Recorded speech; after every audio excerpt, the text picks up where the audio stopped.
하나님 말씀 보겠습니다. 하나님 말씀은 누가복음 5장 15절 16절입니다.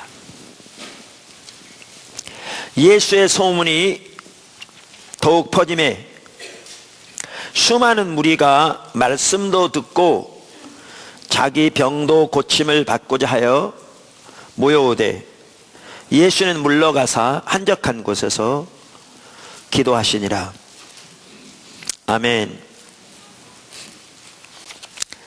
우리가 이 주일 낮 시간을 통해서 제가 얼마 전에 쓴 하나님을 아는 것의 자라남, 이 교재를 쭉 살펴보면서 우리가 우리의 신앙의 가장 기초적인 기본적인 부분들을 지금 배워가고 있습니다. 또 복습하고 있습니다.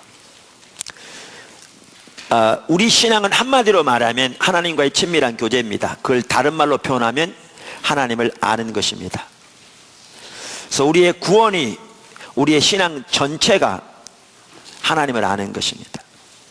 그래서 예수님께서도 영생은 유일하신 참 하나님과 그가 보내신 자 예수 그리스도를 아는 것이니이다, 이렇게 말씀하셨죠.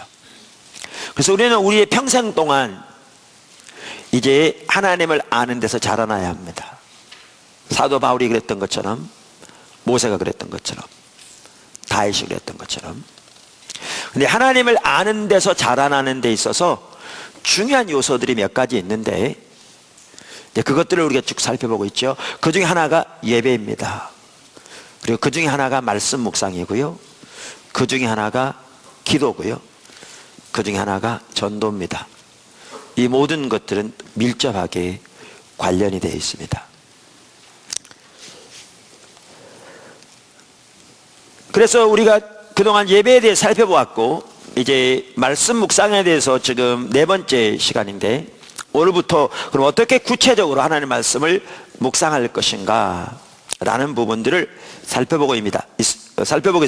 마침 지난 2주 동안 우리 아동부, 중고등부, 대학 청년부 수련의 주제가 바로 이 부분이어서 그 수련의 교사로나 여러 가지 모양으로 참석하신 분들은 겹치겠지만, 우리가 꼭 이 삶을 반드시 배우고 그 안에 자라나기를 우리가 살았으면 좋겠고요, 그렇게 자라나기를 바랍니다. 아멘. 자, 어떻게 그러면 하나님의 말씀을 구체적으로 묵상할 것인가? 그것을 7가지로 요약하면 이렇게 요약할 수 있습니다.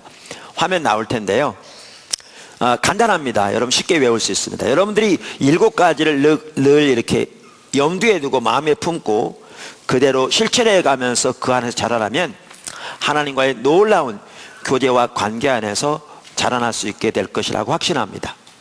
아까도 말씀드린 대로 큐티만 하더라도 여러 가지 방법들이 있습니다. 그 모든 방법들이 우리를 하나님께로 가까이 인도할 수 있다면 다 귀한 것들입니다. 모두가 다. 그런데 저는 특별히 어떤 면에서 이 전체를 다루고 있는가 하면, 큐티만 하더라도 하나님과의 개인적인 친밀한 교제를 위한 수단입니다. 그러니까 하나님 말씀을 묵상하면서 우리는 하나님과 교제하는 거죠. 하나님을 더욱더 알게 되고, 하나님의 목적과 뜻을 알고, 하나님의 뜻을 하나 우리의 삶을 조정하여 거기에 동참하는 가운데 하나님의 뜻이 우리 가운데 우리를 통해 이루어지고, 또 우리가 우리 주변에서 하나님께서 일하고 계신 것을 주목하여 보면서 하나님께서 우리에게 말씀하신 것과 일하고 계신 걸 맞춰보아서 하나님이 일하고 계신 곳에 우리가 같이 함께함으로 우리 주변에서 일하고 계신, 이 나라와 열방 가운데서 일하고 계신 하나님의 목적을 위해서 우리가 쓰임받으면 하나님과 동행하는 삶을 사는 거죠. 이 삶을 살기 위한 수단입니다. 큐티만 하더라도. 이것이 목적이 아니고 그저 우리에게 위안과 안위를 주는, 우리가 원하는 선별적인 좋은 구절들을 임의적으로 취하는 게 아니라 이렇게 하나님과 동행하는 삶을 살기 위한 수단이기 때문에 그런 관점에서 큐티를 전체적으로 다루고 있습니다. 그래서 여러분들에게 7가지를 잘 기억해서 금방 외울 수 있습니다. 이렇게 행하며 이미 하고 계신 분들이 많을 텐데, 그것이 자라나면 참 복된 삶이 될 것이라고 확신합니다. 7가지 이렇습니다. 첫째, 하나님과의 정기적인 만남의 시간이 필수다. 둘째, 성경을 자세히 읽으면서 묵상한다. 여기 크게 두 가지입니다. 자세히 읽는 것, 묵상하는 것. 물론 밀접하게 연결되어 있습니다. 셋째, 하나님께서 깨닫게 하신 것이 하나님께서 말씀하신 것이다. 넷째, 하나님께서 말씀하신 것을 묵상 노트에 기록한다. 다섯째, 하나님께서 말씀하신 것을 위해 기도한다. 여섯째, 하나님께서 말씀하신 것에 맞추어 삶을 조정하고 순종한다. 일곱째, 하나님께서 말씀하신 것을 마음에 품고 하나님의 행하심을 주셔야 본다. 사진 안 찍어도요, 이 책에 다 있습니다. 네, 책 다 가지고 계실 텐데 없는 분들은 사십시오. 이 책을 아직도 안 가지고 있으면 여러분 포도나무 지체인가 의문스럽습니다. 진짜 난 책 사고 싶은데 돈이 없어 못 산다. 그럼 저한테 오시면 제가 제 돈으로 사드리겠습니다. 네, 자, 첫째,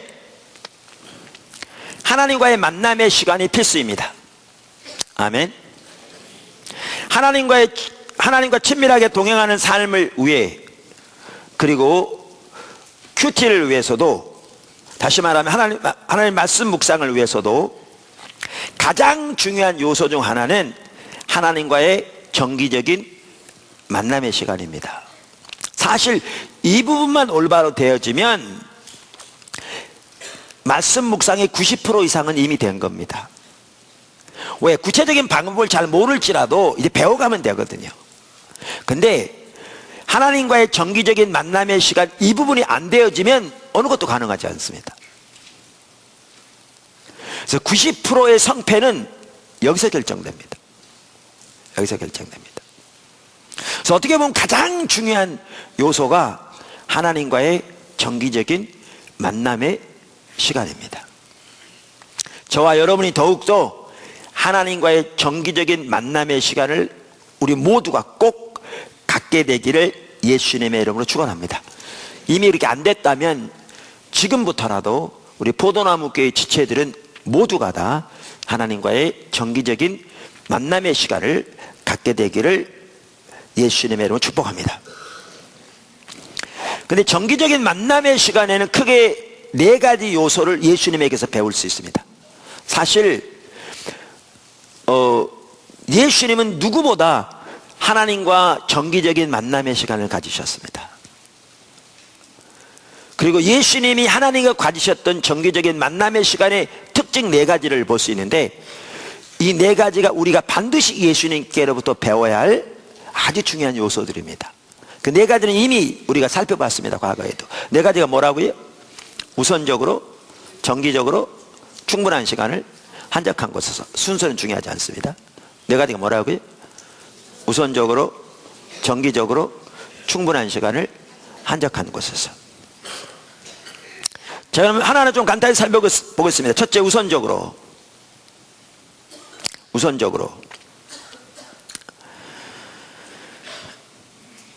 예수님은 하나님과의 친밀한 교제의 시간을 우선적으로 가지셨다는 것을 우리는 성경에서 분명하게 볼 수 있습니다.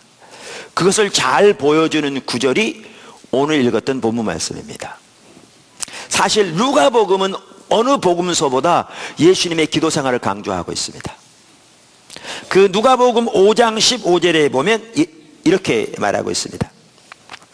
예수의 소문이 더욱 퍼짐에 수많은 무리가 말씀도 듣고 자기 병도 고침을 받고자 하여 모여오되 예수는 물러가사 한적한 곳에서 기도하시니라.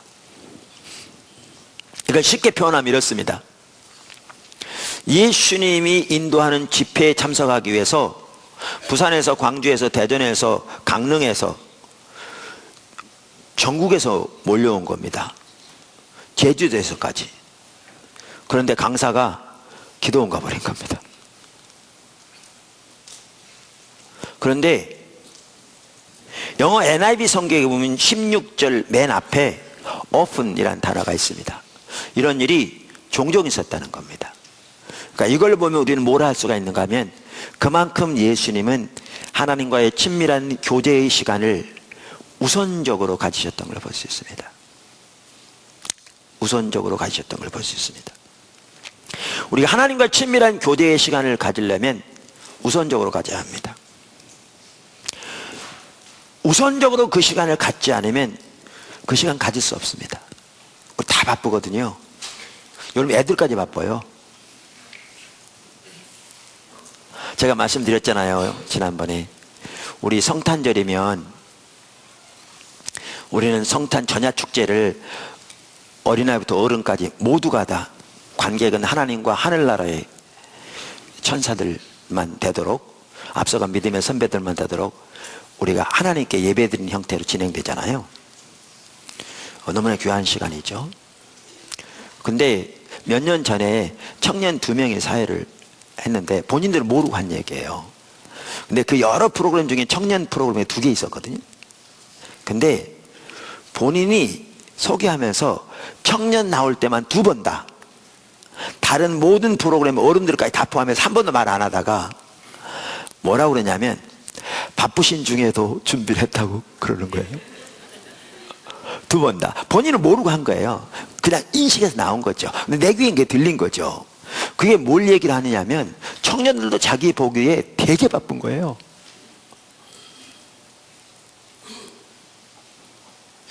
어른들만이 아니고요, 모두가 바빠요. 아이들까지. 그래서 하나님과의 정기적인 만남의 시간을 우선적으로 갖지 않으면 우리는 못 갖습니다. 우리가 하고 있는 일 다 하고, 또 우리가 여유 있는 오락까지 다 하고, 그리고 남은 시간에 하나님과의 만남의 시간을 가지려면 되지 않습니다. 그러니까 하나님과 정기적인 만남의 시간을 가지려면 우선적으로 가져야 합니다. 근데 이런 것 같더라고요. 우리 행동이 우리가 하나님에 대해서 뭘 믿는가를 드러낸다고 되어 있잖아요. 그런 관점의 성경에 쓰여있잖아요. 그런데 다윗의 경우에는 하나님의 전에서, 즉 하나님의 영광의 임재 가운데서 하나님의 아름다움을 바라보며 그곳에서 하나님을 찾는 것을 그의 일생의 단 하나의 유일한 목표로 삼았거든요. 바울도 예수님을 아는 것이 가장 소중하고 고귀해서 그의 예수님을 안 이후로 일생 동안 주님을 알기 위해 달려갔거든요. 그게 그의 인생의 유일한 목표였거든요. 이리 살펴본 대로. 그러니까 그렇게 예수님이 소중하다면, 사도 바울도 말하기를 주님을 아는 것이 가장 고귀하다고 그랬는데, 소중하다면 우리는 시간을 우선적으로 내야겠죠. 근데 우리 행동이 하는 말을 보면 우리는 주님을 아는 것을 고귀한 것으로 여기고 있는가? 여기에 의문점이 들죠. 주님의 은혜가 필요한 시점이죠. 그래서 우선적으로 시간을 내어야 합니다. 아멘. 2번째, 아까 뭐라고 그랬죠? 정기적으로. 예수님은 하나님과의 친밀한 교제의 시간을 우선적으로 가지셨을 뿐만 아니라 정기적으로 가지셨습니다. 정기적으로. 그것을 잘 보여주는 구절이 어디냐면 역시 누가복음 22장 39절입니다. 누가복음 22장 39절입니다.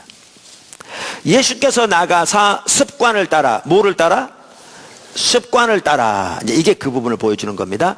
감람산에 가심에 제자들도 따라갔더니, 여기 보시면 예수님은 습관을 따라 감람산에 기도하러 가셨다, 이렇게 나와 있습니다. 다시 말하면 예수님의 삶에서는 하나님과의 기도를 통한 만남의 시간이 중요한 한 습관이었다, 그 말이죠. 그만큼 예수님은 정기적으로 기도하셨다, 그 말입니다. 저는 이게 의미가 있는 것 같더라고요. 그러니까 예수님의 사역은 주로 갈릴리 지역에 생겨졌습니다. 그러니까 예수님의 삶과 사역을 기록한 책이 복음서잖아요. 네 권 있는데 마태, 마가, 누가복음을 공간복음이라고 합니다. 이 공간복음에는 예수님의 사역 중 예루살렘, 수도인 예루살렘에서의 사역은 마지막 일주일만 기록되어 있습니다. 나머지는 모두 어디에서 행해졌습니까? 갈릴리 지역에서. 근데 요한복음에 보면 그 중간에도 예수님은 가끔 수도인 예루살렘에 가셔서 사역하셨다는 것을 기록하고 있습니다. 그러나 요한복음까지 다 통틀어 보더라도 예수님의 대부분의 사역은 갈릴리 지역에서 행해졌고 예루살렘에서 행해진 것은 아주 짧은 기간밖에 없었습니다. 다 통틀어도. 그런데 그 짧은 기간인데도 예수님이 예루살렘에 계실 때에는 겟세마네 동산에 가셔서 기도하시는 것이 그분의 관습이었습니다. 그만큼 정기적으로 기도하셨습니다. 그만큼. 그러니까 이걸 보면 예수님의 기도 생활을 볼 수 있는 것 같더라고요.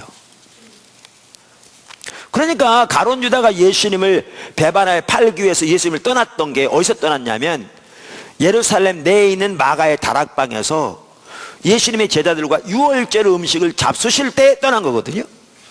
근데 가룟 유다가 대제사장의 부하들을 데리고 예수님을 잡으러 온 것은 그 겟세마네 동산으로 잡으러 왔거든요. 그 밤중에. 어떻게 거길 왔겠냐 그 말이죠. 요즘처럼 휴대폰이 있어서 위치 추적 장치를 통해 가지고 찾아온 것도 아니고. 가룟 유다는 예수님이 그 겟세마네 동산에 가셔서 기도하시는 것이 하나의 습관일 만큼 정기적으로 가셨기 때문에 가룟 유다는 예수님이 거기 계신 것을 금방 알 수 있었습니다. 그래서 요한복음 18장 1절 2절은 이렇게 말합니다. 예수께서 이 말씀을 하시고 제자들과 함께 기드론 시내 건너편으로 나가시니 그곳에 동산이 있는데 제자들과 함께 들어가시니라. 그곳은 가끔, 영어로 often, 자주 예수께서 제자들과 모이시는 곳이므로 예수를 파는 유다도 그곳을 알더라. 여기 보면요, 그래서 예수님은 정기적으로 기도하신 것을 볼 수 있습니다. 그러니까 예수님이 하나님과의 만남의 시간을 통해 하나님과 교제하신 것을 하나의 일상으로 삼으셨던 것을 볼 수 있습니다. 우리도 하나님과의 만남의 시간을 가지려면 그것을 하나의 습관으로 만들어야 합니다. 그러니까 습관적인 기도를 말하는 게 아니고요, 그거를 하나의 일상으로 만들어야 합니다. 영어로 말하면 루틴이라고 그러죠. 그러니까 하나의 건강한 일상으로 삼아야 합니다. 여러분 새벽기도 모처럼 포도나무 교회 지금 이제 새벽기도도 더 활성화되고 있고요. 7시 타임에는 우리 스태프들이 다 나와서 같이 주님 찾고 있고요. 9시까지. 그 다음에 저녁 7시부터 9시까지는 또 스태프들이 인도하면서 점점 숫자가 많이 늘어나서 지금 그 선교센터 2층에는 부족할 것 같아서 이미 이 지하 공사가 들어갔습니다. 전체를 기도실로 꾸밉니다. 이 본당만 넓은 장소인데 불 다 들어가고요. 그래서 아주 좋을 겁니다. 그렇게 하고 나머지 이제 시간들은 2시간 단위로 또 3, 3, 5 팀들이 모여서 기도하고 있습니다. 주님 찾을 수 있도록. 피터 드러커라고 유명한 분이 있죠. 그분이 이렇게 말했습니다. 이전에는 천재에 가까운 사람들이나 할 수 있던 건강한 일상이 판단력 없는 미숙한 사람들도 하게 한다. 일상이 그만큼 중요합니다. 여러분 모처럼 새벽기도 한번 가려면요 죽는 것 같습니다. 새벽기도 일어나려고 한번 하면 밤에 잠 깊이 못 자고 중간에 깨서 몇 분 더 됐나 아직 안 됐네 또 자고 이러면 눈도 안 떠지고요 완전히 죽을 것 같아요. 근데 새벽기도 드리는 것이 하나의 건강한 일상이 되면요 쉽습니다. 저절로 그 시간 되면 일어나고요, 때로는 초인종 안 맞춰놔도 일어나고요, 나오는 게 쉽습니다. 이만큼 하나의 그것이 일상이 되어질 때 천재들이나 할 수 있는 일을 건강한 일상이 판단력 없는 미숙한 사람도 하게 만든다. 이렇게 피터 드러커가 한 얘기거든요. 근데 이게 참 중요한 것 같더라고요. 그러니까 정기적인 기도 시간이 참 중요한 게요. 아까 제가 말씀드렸죠. 그 누가복음과 사도행전은 똑같은 저자에 의해 쓰여졌습니다. 성령의 감동으로. 그런데 누가복음에는 예수님이 성령의 능력으로 사역을 감당하신 것을 강조하고 있습니다. 강조되어 있습니다. 그게. 그리고 누가복음에는 예수님의 기도 생활이 강조되어 있습니다. 근데 두 개가 연결되어 있습니다. 그러니까 한 예를 들면 복음서마다 예수님이 침례를 받으시는 사건이 기록되어 있는데 뭐라고 기록되어 있냐면 다른 곳에서는 다 예수님이 침례 요한에게 침례를 받으시고 물에서 올라오실새 하늘에서 성령이 비둘기 형체로 예수님이 임하셨다 이렇게 써 있습니다. 근데 누가복음에 뭐라고 써 있냐면 예수님이 침례를 받으시고 물에서 올라오셔서 기도하실 때에 성령이 임하시다 이렇게 써 있습니다. 지금 뭐를 강조하고 있습니까? 성령의 임하심과 성령의 능력과 기도가 연관되는 것을 강조하고 있습니다. 근데 사도행전에 보면 이제 오순절에 성령이 임하시고 여러 가지 성령의 역사가 나타나는데 여기에 보면 너무나 놀라운 사실이 뭐냐면 다는 아니지만 많은 경우에 그 놀라운 일들이 언제 일어났냐면 정기적인 기도 시간에 일어났습니다. 정기적인 기도 시간에 일어났습니다. 그러니까 오순절만 하더라도 그렇습니다. 일부에서 오해합니다. 잘 들으십시오. 성령이 오순절날 임하신 것은 때가 되었을 때 임하신 겁니다. 성경에 써 있습니다. 하나님이 선택하실 때에 임한 겁니다. 기도했기 때문에 임한 것은 아니었습니다. 그러나 하나님의 주권적인 역사로 하나님의 때에 임하셨지만 이것을 기도와 분리할 수가 없습니다. 누가복음 사도행전 전체를 보면 그게 명백하게 드러나 있습니다. 그 성경 전체를 보아도 이 부분을 쉽게 알 수 있습니다. 예를 들면 하나님께서 엘리야 시대에 3년 반 동안 비를 내리지 않다가 3년 반 후에 비를 내리셨잖아요. 그때에도 3년이 넘도록 가뭄이 있은 후에 하나님이 비를 내리실 때가 되었을 때 열왕기상 18장 1절 이하에 보면 하나님께서 엘리야에게 찾아오셔서 비를 내리겠다고 말씀하셨거든요. 내가 지면에 비를 내리리라. 하나님의 때가 된 거예요. 하나님이 계획하신 거예요. 이제 그러니까 이제 그 하나님의 음성을 듣고 엘리야가 아방에 찾아가서 대결이 일어나잖아요. 이방신을 섬기는 850명의 선지자들과 엘리야와 아마 그 대결하는 그 계약 조건에는 불이 내린 신이 기도할 때 참신이고 거짓신을 믿는 자들은 다 죽이게 된 것 같아요. 그 계약 조건이. 그래가지고 엘리야가 기도할 때에 하늘에서 불을 내렸고 그 결과로 엘리야가 그 850명의 이방 선지자들을 다 처단하잖아요. 제가 처음 성지순례 갔을 때 예루살렘에서 선교사님들을 위한 집회를 인도하고 집회를 마치고 그분들과 함께 며칠 예루살렘 도는데 그 자리에 가봤거든요. 저는 참 감격스럽더라고요. 그 골짜기 이렇게 내려다보면서 참 감격스러웠는데 그리고 나서 엘리야가 하나님께 기도하잖아요. 아까 뭐라고요? 하나님이 비를 내리겠다고 그랬어요. 하나님의 계획이었어요. 하나님의 뜻이에요. 근데 그런 다음에 엘리야가 바로 갈멜산 위에 올라가서 머리를 양쪽 무릎 사이에 넣고 그 하나님의 약속을 붙들고 약속이 이르기까지 7번씩이나 간절히 기도하잖아요. 그 너머로 보면 저 멀리 지중해가 보이거든요. 그런데 간절히 기도했더니 7번째 어떤 일이 있었냐면 손바닥만한 구름이 떠오른 거죠. 그러니까 그 멀리 손바닥만하게 보였으니까 작은 구름이 떠오른 거죠. 근데 그게 커져서 그 어마어마한 비가 온 거잖아요. 근데 하나님이 하나님의 때에 보내신 거예요. 근데 엘리야의 기도를 들으시고 동시에 보내셨거든요.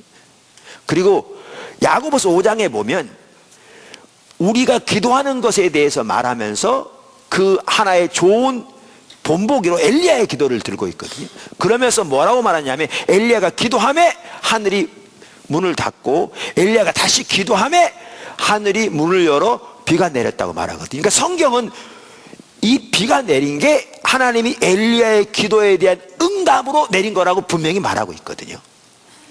이게 같이 갑니다. 항상 하나님은 하나님의 때에 일하시는데 하나님의 때가 될 때 하나님의 사람들에게 하나님의 계획을 알리시고 하나님의 사람들이 그 하나님의 계획이 이루어지도록 하나님의 뜻을 붙들고 기도할 때 하나님께서 그 기도를 들으시고 응답하셔서 역사하신 거였거든요. 오순절이요 똑같은 사건입니다. 예수님께서 승천하시면서 너희는 몇 날이 못 돼요 위로부터 능력이 입힐 거라고 그러면서 예루살렘을 떠나지 말고 기다리라고 그랬거든요. 기다리라고. 그래서 예수님이 승천하신 것을 본 500명의 성도 중에 380명은 어디로 갔는지 모르고 120명이 예루살렘에 돌아와서 마가의 다락방에서 저녁 기도에 힘쓰더라고 성경에 기록되어 있거든요. 근데 이렇게 기도하는 가운데 하나님이 오순절이 되었을 때 하나님이 전적으로 선택하신 그 시기에 하나님이 오순절날 성령을 이 땅에 보내신 거거든요. 그런데 어느 시점에 임했는지는 안 기록되어 있어요. 그런데 어떤 사건이 있냐면 이제 성령이 임해서 저들이 방언으로 하기도 하고 막 이런 일들이 일어났어요. 그랬더니 사람들이 이제 비방하는 겁니다. 술 취했다고. 그랬더니 베드로가 그에 대해 답변하면서 뭐라고 그랬냐면 이렇게 말했거든요. 베드로가 2장 15절에 보면 때가 제3신이 너희 생각과 같이 이 사람들이 취한 것이 아니니라. 몇 시라고요? 삼신이. 여기 삼신은 오늘날로 말하면 9시입니다. 근데 왜 이렇게 말했냐면요 1세기 유대 역사가인 요세푸스에 의하면 유대인들은 9시부터 10시까지는 식사도 안 했답니다. 그때는 정기적인 기도 시간이에요. 그러니까 경건한 유대인들의 정기적인 기도 시간으로서 식사도 안 하는데 우리가 이 시간에 술 먹었겠냐 지금 그 얘기거든요.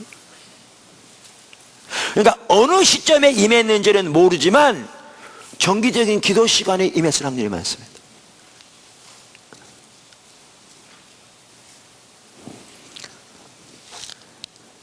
사도행전 3장에 보면 베드로와 요한이 성전으로 기도하러 올라가다가 성전문에 앉아있던 날 때부터 안진병이 된 40대쯤 된 사람을 고칩니다. 그리고 그 사건으로 해서 그날 5,000명이 예수님께로 돌아옵니다. 어마어마한 일이 일어났죠. 근데 거기 보시면요 이게 어느 시점에 일어났냐면 정기적인 기도 시간에 기도하러 올라가다 일어난 겁니다. 3장 1절 이렇게 말하면 제9시 기도 시간에 베드로와 요한이 성전에 올라갈세. 거기에 9시는 오늘날로 말하면 오후 3시입니다. 오후 3시예요. 그런데 다니엘서 6장 11절과 9장 21절에 나오는 것처럼 예수님 당시에 경건한 유대인들은 매일 오전 9시, 낮 12시, 오후 3시 하루에 3차례씩 시간을 정해놓고 정기적으로 기도했답니다. 그런데 지금 이 베드로와 요한이 성전에 기도하러 올라가는 때 일이 일어났는데 이때가 언제였느냐? 정기적인 기도 시간이었습니다. 오후 3시. 사도행전 10장에 보면 로마 군대 중 이달리아 군대라는 군대의 중견 간부겠죠. 그 백부장이니까 부하가 100명이니까 백부장 고넬료 가정이 구원받는 사건이 나옵니다. 그러니까 사도행전에 보면 이 고넬료를 하나님을 경외하는 자라 이렇게 부르고 있습니다. 그러니까 그 당시에 유대인이 있었고요. 이방인 중에서도 유대인의 하나님을 믿음으로 유대교를 개종한 사람들이 있었습니다. 이들은 똑같이 유대인이었습니다. 남자들은 개종할 때 할례를 받았습니다. 그런데 이방인으로 남아있으면서 개종을 하지 않으면서 유대인의 하나님을 믿고 그 유대교처럼 동일하게 하나님을 믿던 사람들을 하나님을 경외하는 자라고 부릅니다. 그러니까 고넬료가 그런 사람이었고요. 에티오피아 국왕의 국고를 맡은 네시도 그런 사람이었습니다. 그런데 이들은 신약적인 관점에서 기독교는 아직 아닙니다. 구원받은 게 아닙니다. 다시 말하면 예수 그리스도의 십자가와 부활을 통한 그 하나님의 구속의 사건을 발견하고 그 우리를 위해 십자가 돌아가신 하나님의 아들 예수를 믿음으로 구원 얻는 그 진정한 신약적인 의미의 구원받은 사람들은 아닙니다. 그래서 하나님께서 그들에게 사람을 보내서 그들을 구원한 사건이 고넬료 집에 보내신 건 10장에, 그 다음에 뭐죠? 그 네시에게 보내신 사건은 8장에 나옵니다. 그런데요, 고넬료 집에 베드로를 보내신 사건은 너무나 중요한 사건입니다. 왜냐하면 어쩌면 이방인에게 복음이 증거되는 첫 번째 케이스라고 볼 수 있거든요. 이 사건을 계기로 해서 초대 예루살렘 교회는 하나님의 예수님의 복음이 이방인에게도 전파되도록 되어 있는 구약에 이미 기록되어 있는 하나님의 뜻을 깨닫게 된 것 같고요. 사도행 15장에 보면, 그리고 본격적으로 사도 바울을 통해 이제 복음이 이방인에게 전파돼서 오늘날 우리에게까지 오게 되었거든요. 이 모든 것의 출발이 이 고넬료 사건입니다. 정말 귀한 사건이죠. 그런데 이 고넬료에게 천사가 나타나서 베드로 이름, 베드로가 있는 도시, 베드로가 머무는 집의 위치, 집주인 이름까지 다 알려주면서 데려다가 하나님 말씀드리라고 했거든요. 구원의 메시지를. 근데 그때가 어느 시간인 줄 아십니까? 그때가 9절에 이렇게 말합니다. 10장 9절에 이튿날, 죄송합니다. 그 10장 1절 3절에 가이사라에 고넬료라 하는 사람이 있으니 이달리아 부대라 하는 군대의 백부장이라. 그가 경건하여 온 지방과 더불어 하나님을 경외하며 백성을 많이 구제하고 항상 하나님께 기도하더니 하루는 제9시쯤 되어 환상 중에 밝히 봄에 하나님의 사자가 들어와 이르되 고넬료야 하니. 자, 9시는 몇 시라고요? 오후 3시. 이때가 어느 때라고요? 경건한 유대인들이 정기적으로 기도하는 시간입니다. 너무나 놀라운 사실은요, 정기적인 기도 시간이 일어났어요. 자, 그래서 이 고넬료가 베드로에게 사람을 보냅니다. 부하를. 그래서 하루가 걸렸죠. 하루 이상.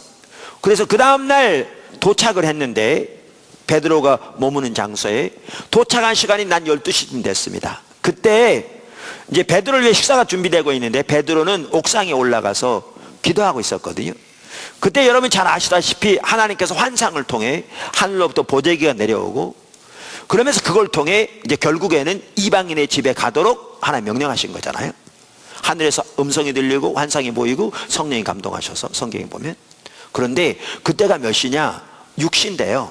오늘날 말하면 낮 12시입니다. 그 시간이 어느 시간이냐? 정기적인 기도 시간입니다. 그래서 베드로가 옥상에 올라가 기도하고 있었습니다. 여러분, 사도행전에 나타난 놀라운 사건들이 다 그런 건 아닌데 지금 보더라도요, 수많은 중요한 사건들이 언제 일어나느냐? 정기적인 기도 시간이 일어났습니다. 그러니까 정기적인 기도 시간이 이만큼 중요합니다. 그래서 토요일만 하더라도 오후 1시에 우리가 모이자,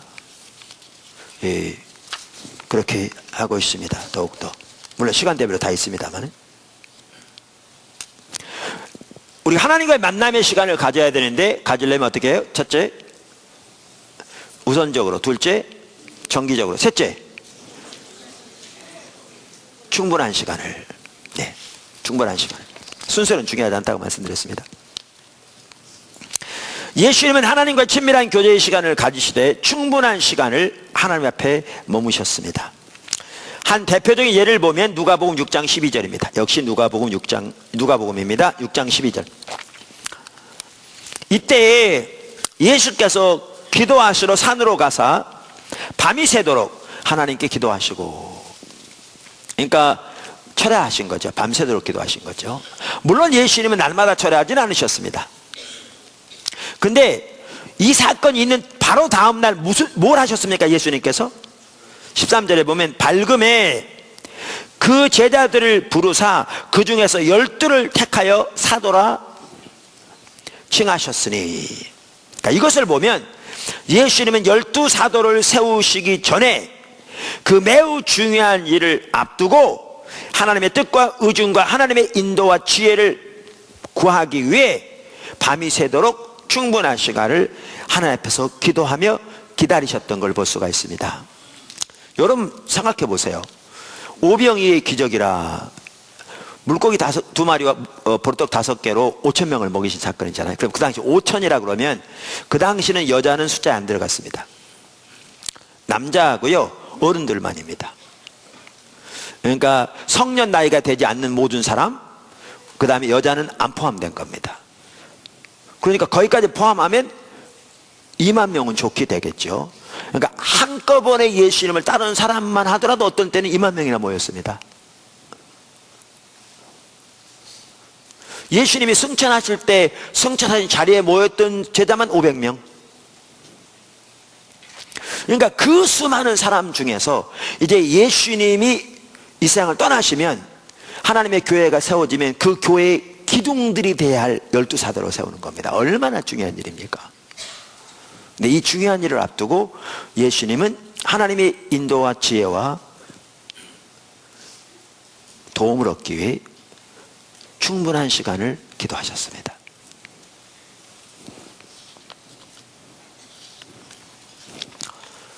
오늘날 많은 사람들이 기도하면요 보통 때는 자기 마음대로 했다가 문제 생기면 와서 기도해요. 문제 생기면 와서 새벽기도도 나오고 철학기도도 나오고, 우린 철학이 따로 없지만, 아니면 기도원 가서 여럿씩 금식하기도 하고. 문제 생기면 기도할 게 아니라 일을 시작하기 전에 주님을 찾으셔야죠. 주님의 인도를 따라야죠. 할렐루야. 헨리 블랙가비 목사님은 그의 책 영적 리더십에서 리더가 확보해야 할 시간 중 첫 번째로 하나님과의 충분한 시간을 들고 있습니다. 그러면서 그는 이렇게 말합니다. 영적 리더가 하는 모든 일은 하나님과의 관계에서 흘러나와야 한다. 우선 여기서 말하는 영적 리더는요, 교회 지도자를 말하는 게 아닙니다. 그가 말한 영적 리더는 모든 기독교인들 다 포함할 수 있습니다. 그러니까 리더가 뭐냐? 영적 리더가, 그러니까 하나님의 의제, 하나님의 뜻과 의중을 발견하고 자신이 먼저 그 하나님의 뜻과 의중에 온 사람으로 달려갈 뿐만 아니라 다른 사람을 그리로 인도하는 사람이 영적 리더라는 겁니다. 근데 다른 사람에게 영향을 미쳐서 인도하되 믿는 사람들만 인도하는 게 아니라 안 믿는 사람도 할 수 있다는 겁니다. 누구처럼? 다니엘처럼, 요셉처럼 성경에 나오는. 그러니까 한편은 우리 모두가 다 영적 리더입니다. 우리 직장 현장에서, 사업 현장에서, 학교에서, 삶에서 영적 리더로 살아야 되잖아요. 그러니까 여기에 말하는 영적 리더는 교회 목회자만을 말하는 게 아닙니다. 그러면서 이렇게 말합니다.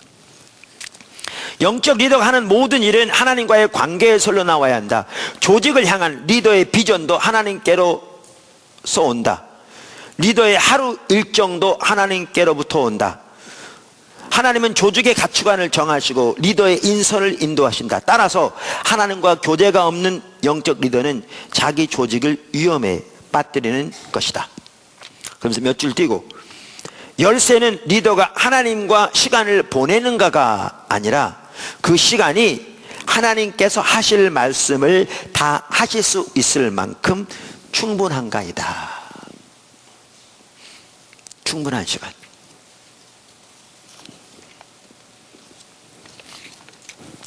자, 그래서 하나님과의 만남의 시간의 핵심적인 성격, 우선적으로 정기적으로 충분한 시간을, 그 다음에 또 한 가지 뭐죠? 한적한 곳에서. 한적한 곳에서. 예수님도 하나님과의 친밀한 교제의 시간을 갖기 위해 한적한 곳에서 하나님을 찾으셨습니다. 그래서 누가복음 5장 16절에 이렇게 말하죠. 예수는 물러가서 한적한 곳에서 기도하시니라. 마가복음 1장 35절에서도 그게 나옵니다. 새벽 아직도 밝기 전에 예수께서 일어나 나아가 한적한 곳으로 가사 거기서 기도하시더니. 모세만 하더라도 회막을 세웠는데 진에서 멀리 떠나게 세웠거든요. 한적한 곳이죠. 그래서 하나님을 앙모하는 자들은 그곳에 나와 하나님을 찾게 했습니다. 자신도 그렇게 할 뿐만 아니라 한적한 곳에서. 여기서 말하는 한적한 곳이란 말은 깊은 산속에 있는 기도원이나 수양관만을 말하는 것은 아닙니다. 물론 시간을 내어서 기도원이나 수양관 같은 데 가서 집중적으로 하나님 찾는 건 좋겠죠. 그러나 직장도 다녀야 되는데 매번 그렇게 할 수는 없는 거거든요. 그럼 여기서 말하는 한적한 곳은 뭐냐? 사람에 따라 다를 수 있습니다. 그러니까 일상생활에서 떠나 방해받지 않고 하나님께 관심을 집중할 수 있는 곳이면 그것이 한적한 곳입니다. 직장인들은 다른 사람보다 1시간 먼저 출근해서 다른 사람들이 오기 전에 1시간 동안 자기 사무실에 앉아서 주님을 찾는다면 그게 한적한 곳이 될 수 있습니다.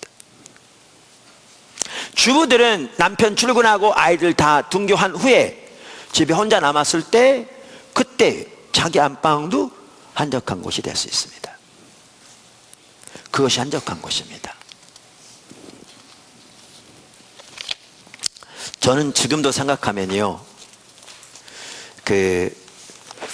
제가 젊었을 때 우리 가정이 부간 삼동에 살 때 그 가까운 큰 감리교회가 있었는데 제가 이름은 말 안 할게요.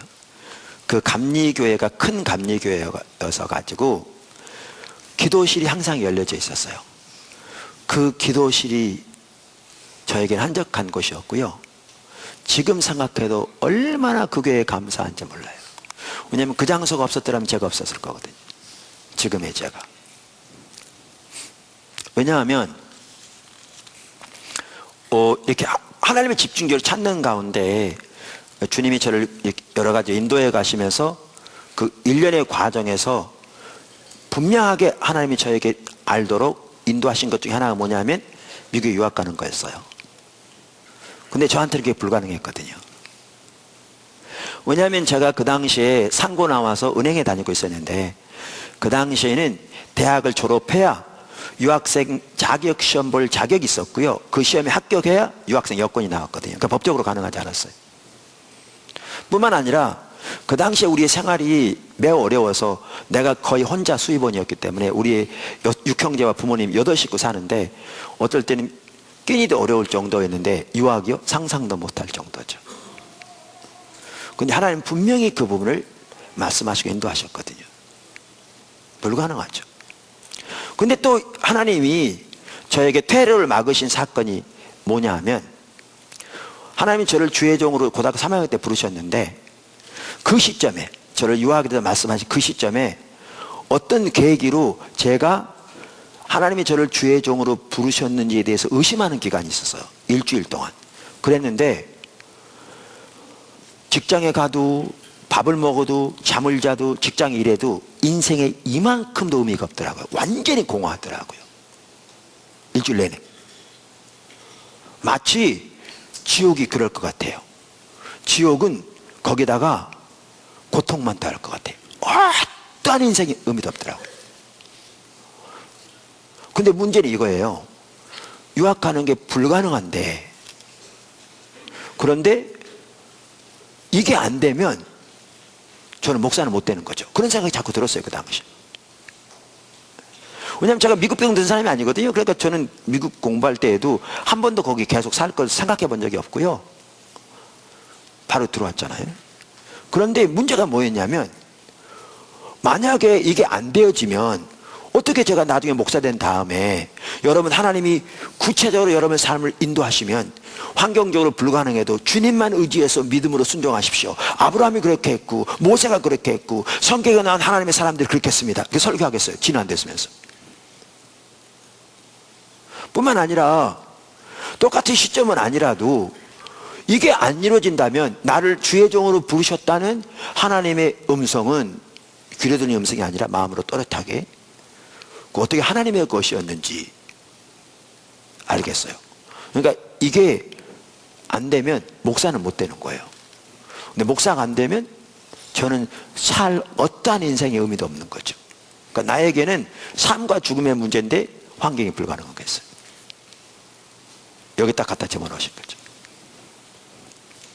제가 왜 그 교회에 감사하다고 그러냐면요, 정말 감사해요.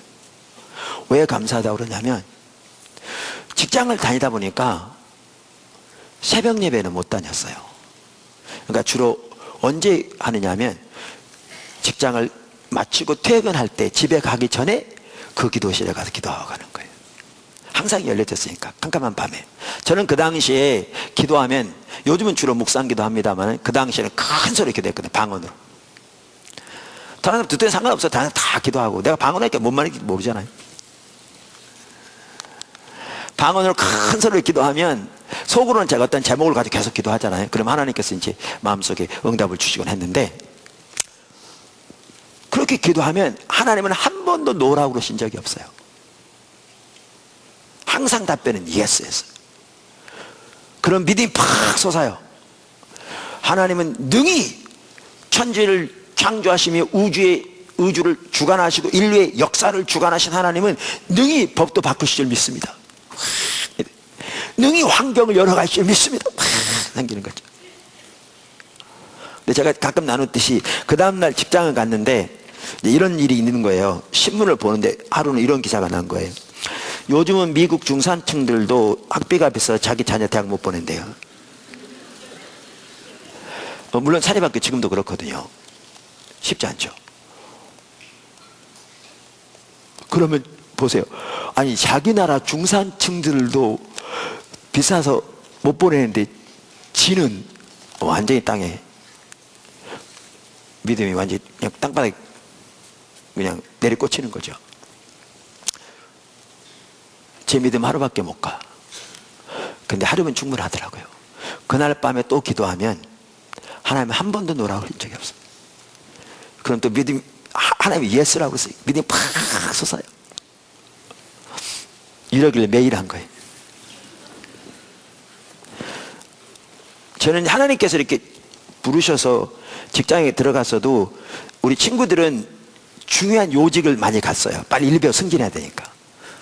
나는 어디를 갔냐? 그들이 제일 싫어하는 한직에 나는 가는 거예요. 그냥 나하고 딱 맞아야 돼. 나는 거기서 내 할 일만 하고 나는 공부하니까.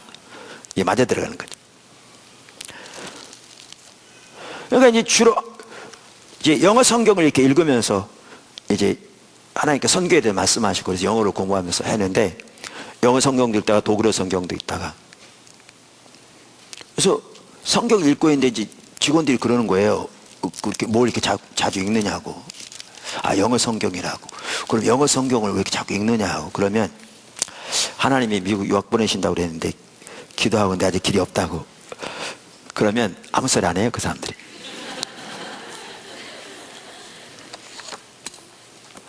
근데 내가 어렸을 때 친척집에 살아서 눈치는 빠르거든요. 그게 뭔 말인지 알아. 그러면 또 믿음이 완전히 땅에 떨어져요. 근데 그 다음날, 그날 밤에 또 기도하면 하나님은 항상 예스라고 그러셨어요. 제 얘기가 뭐냐 하면, 그게 저에게 없었더라면요, 절대 오늘 없어요.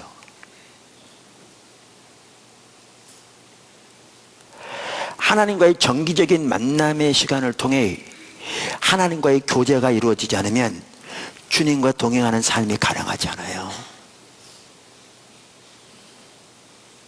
우리의 의지만 가지고 안 돼요.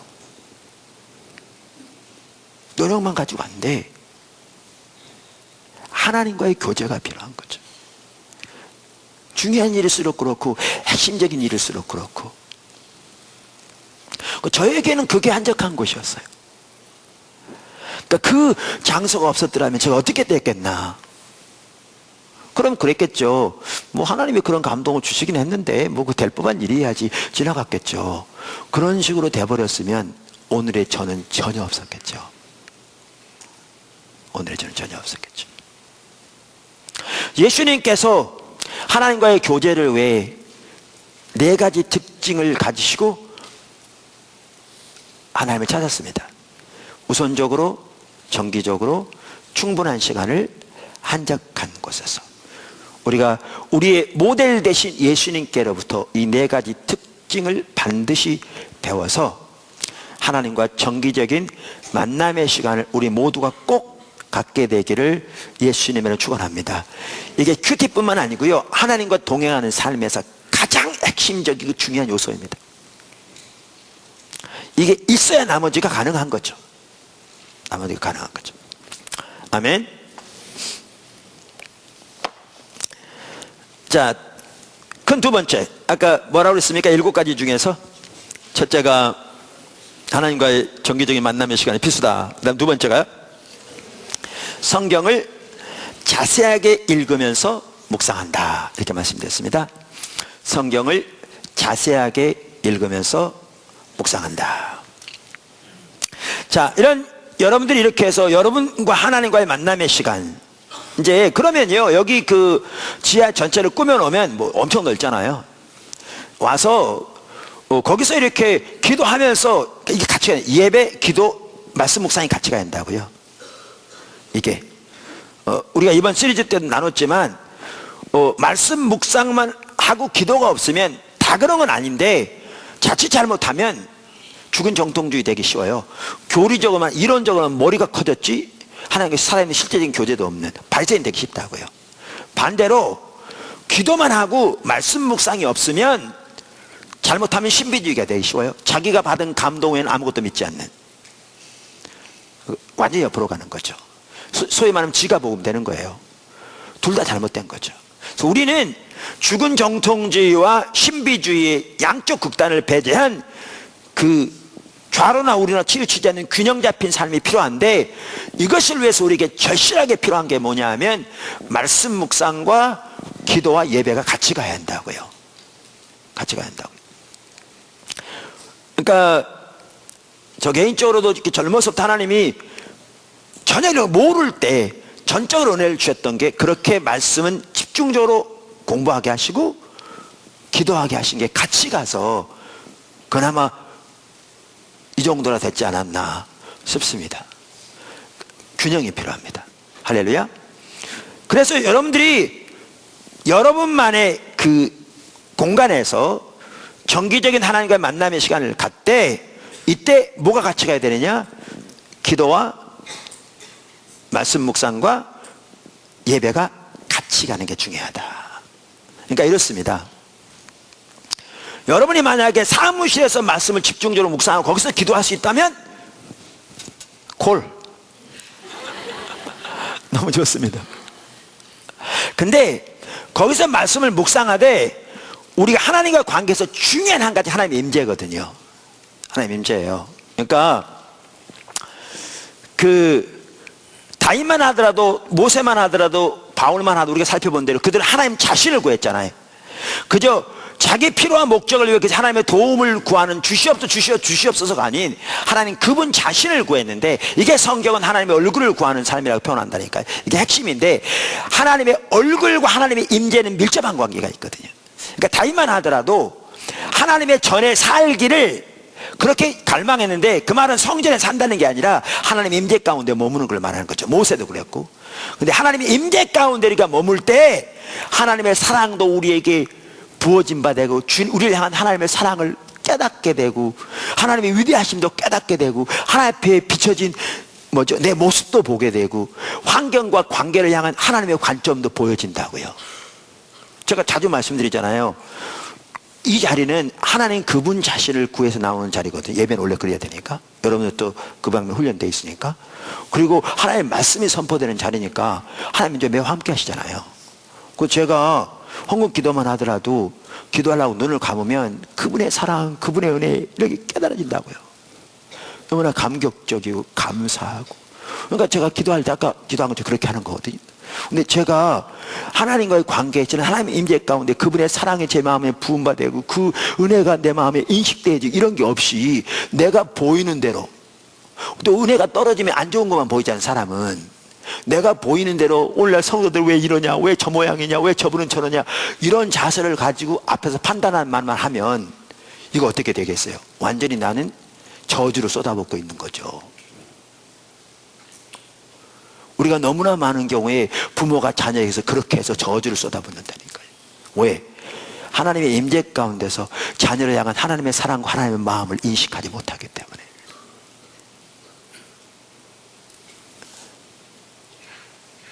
지옥이 되는 게 그럼 가정은. 그렇게 하면 부부관계는 지옥이 되고요, 부모와 자녀 사이 지옥이 되는 거고요, 교회도 성도 사이가 지옥이 되고, 그렇게 되면 그게 지옥이에요. 근데 하나님의 임재 가운데서 그분의 사랑이 우리에게 부음받고 우리 향한 하나님의 은혜가 깨달아지고 한 사람 한 사람의 그 소중함이 하나님 앞에서 인식되어진다면 섬김도 달라지죠. 지난주에 우리 교단의 목회자 단을 수련하면서 우리 임원 오신 분 중에 한 분이 가면서 이렇게 문자를 남기고 갔더라고요. 여러 말 중에 하나가 섬김의 극치를 보고 갑니다. 근데 우리 지체들 중에 아무도 잘 보이게 해서 아부하는 마음으로 섬길 사람 한 사람도 없습니다. 거기에 관심도 없습니다. 왜 그렇게 하느냐? 그 한 사람 한 사람 아이들을 향한 하나님의 마음을 조금이라도 아니까. 목회자 자녀로서 그들이 처하고 있는 어려움, 우리의 다음 세대를 이끌어갈 그 중에 소중함,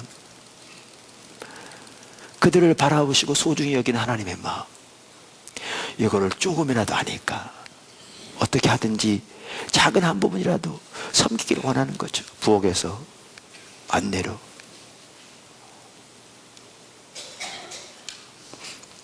근데 이 모든 것의 핵심이 뭐냐? 하나님의 임재입니다. 그래서 로이드 존스 목사님만 하더라도 진정으로 영적으로 각성하게 되면 하나님의 임재를 잃는 것보다 더 치명적인 것이 없다는 사실을 깨닫게 된다, 이렇게 말하죠. 그런데 하나님의 임재는 언제 함께 하느냐? 하나님 그분 자신을 구하여 나올 때, 특별히 모임으로 그렇게 모일 때 주님을 구하여 함께 하거든요. 그러니까 개인적으로 정기적인 만남의 시간을 통해 묵상하면 하나님과의 교제를 가지되 매일 나올 수 있으면 더욱 좋고, 매일 못 나온다면 일주일에 몇 차례라도 그렇게 모여서 주님은 그분을 구하는 곳에 함께 있는 것이 우리에게 너무너무 중요합니다. 그런 차원에서 사실 제가요, 어떨 때는 여기 우리 기도실에 좀 가서 이렇게 기도도 하고, 어떨 때 거기서 일도 보고 또 책도 쓰고 하고 싶어도 못해요. 숫자가 많을 때는 괜찮기도 하는데 다른 사람 다 기도하는 데 있으면 신경 쓸까봐, 또 내가 들어가면요 다 신경 쓰거든요. 담임 목사 앉아있으면 신경 써. 몇 명 앉아서 있는데 내가 앉아서 컴퓨터 하고 있어 보세요. 그 예배 방에 가고 싶어도 못 가. 근데 이제 좋은 기회가 왔어요. 지하 전체를 우리 기도실로 꾸밀 거거든요. 그럼 앞에서 뭐 찬양을 하고 기도를 하고 상관없이 뒤에는 장의자 다 넣을 거고요, 탁자도 넣을 거거든요. 한쪽 구석에 앉아가지고 마음대로 해도 괜찮아요. 오셔서 여러분들이 통성으로 기도하고 떼걸 떼고 구르면서 기도하고 뛰면서 기도하고 알아서 하세요. 괜찮아요. 근데 그렇게 각자 주님 말씀을 묵상할 뿐만 아니라 예배, 기도가 같이 가야 한다고요. 다른 시간이 될지라도 같이 할지라도 여러분 시간에 맞도록. 할렐루야. 그런데 자, 그러면 성경을 자세히 읽으면서 묵상할 때도 좋은 게 뭐냐면요, 한두 곡이라도 찬양과 경배를 드리고 하면 좋습니다. 예배 같이 간다고 그랬잖아요. 여러분, 이런 공예배 전책은 혹은 찬양과 경배 예배는, 예배의 요소는 크게 두 가지입니다. 찬사와 기뻐하는 것. 그러니까 하나님께서 행하신 아름다운 일들을 인하여 그분께 찬사를 드리는 겁니다. 직접적으로. 그게 예배와 기도의 핵심입니다. 그 다음에 하나님 그분 자신을 인하여 마음껏 기뻐하는 것. 그러니까 우리가 그 말씀을 묵상할 때도 한두 곡이라도 하나님께서 행하신 그 아름다운 일들을 인하여 하나님을 마음껏 높이고 그분 자신을 인하여 마음껏 기뻐할 수 있는 그 찬양을 그분께 드리고 시작한다면요, 정말 주님의 은혜가 함께하기 시작할 겁니다. 거기에 그렇게 하십시오. 찬양과 경배에 대한 올바른 이해를 알기 원하시면 밖에 CD가 다 준비되어 있으니까 공짜로 다 가져가게 되어 있습니다. 가져가 드리시고요. 그럼 어떤 분은 그럴 수 있어요. 나는 나의 그 만남의 시간, 그 장소를 도서관으로 하려고 그러는데 어떻게 찬양할 수 있냐? 도서관 살 수 있어요. 우리는 병원 같은 데 신방을제가 만약 가잖아요. 가면 이제 예배를 드리기 원할 때 주변의 분들에게 양해를 구해요. 방해 안 되게. 근데 어떨 때는 중환자가 있을 때가 있어요. 그러면요, 옆에 중환자가 있어도 얼마든지 방해 안 드리고 예배 드릴 수 있어요. 왜? 지금 제가 하는 것처럼 낮은 소리를 하면 돼요. 우리의 예배의 깊이는 우리의 소리의 높이에 있지 않아요. 우리는 조용히 예배 드리면서도 얼마든지 하나님을 깊이 예배할 수 있어요. 우리 중심으로. 상대방 방해하지 않고. 그러니까 독서실에서 얼마든지 할 수 있어요. 얼마든지. 그리고 기도로 시작하십시오. 어떻게 기도를 시작하냐? 간단해요. 여기 다 한 예를 들면 이렇게 할 수 있습니다. 하나님 아버지, 오늘도 하나님을 더욱 알기를 구하여 나옵니다. 저를 구원하셔서 하나님의 자녀 삼아주셔서 정말 감사합니다. 이 시간도 하나님의 말씀을 통해 하나님과 하나님의 목적과 길을 저에게 더 알게 해주시고 저를 하나님께로 더 가까이 이끌어주세요. 성령님, 이 시간 저에게 지혜와 계시의 영으로 임해주세요. 제 마음을 열어 깨닫게 해주세요. 하나님 사랑합니다. 예수님의 기도드렸습니다. 이렇게 기도하고 시작하면 됩니다. 자, 그러면서 이제 성경을 자세히 읽기 시작합니다. 아멘. 자, 그러면 작은 첫 번째, 어떤 성경을 읽을 것인가? 어떤 구절을 읽을 것인가? 어떤 분은 실제로 이렇게 한 분이 있어요. 매일 일어나서 그날 주시는 하나님의 말씀을 주세요. 그러한 다음에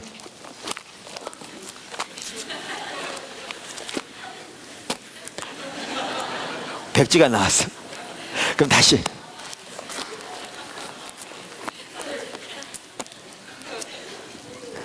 선한 지혜는 은혜를 베푸나 사악한 자의 길은 험하니라.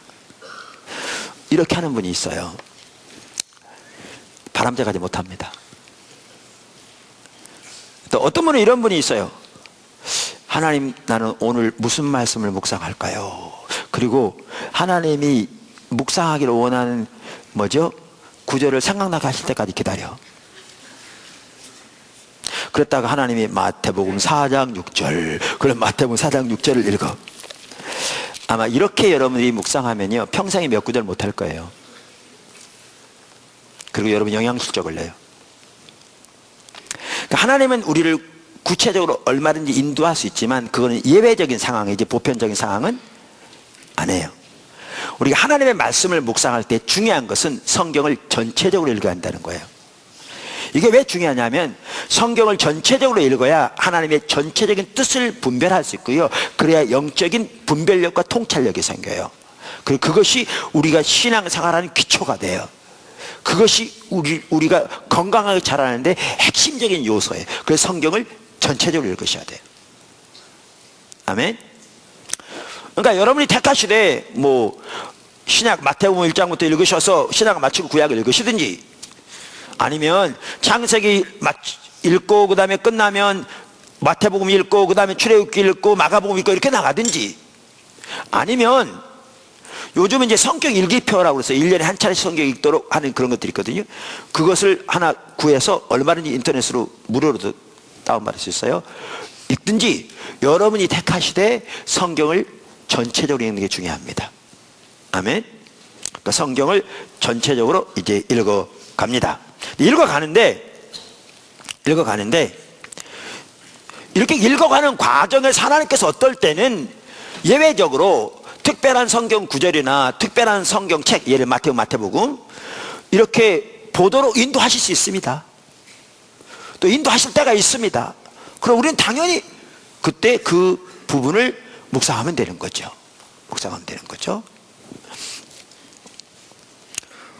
사실 저 같은 경우에도 수년 전에 하나님이 느헤미야서를 이렇게 집중적으로 보기를 원하시는 마음을 주셨어요.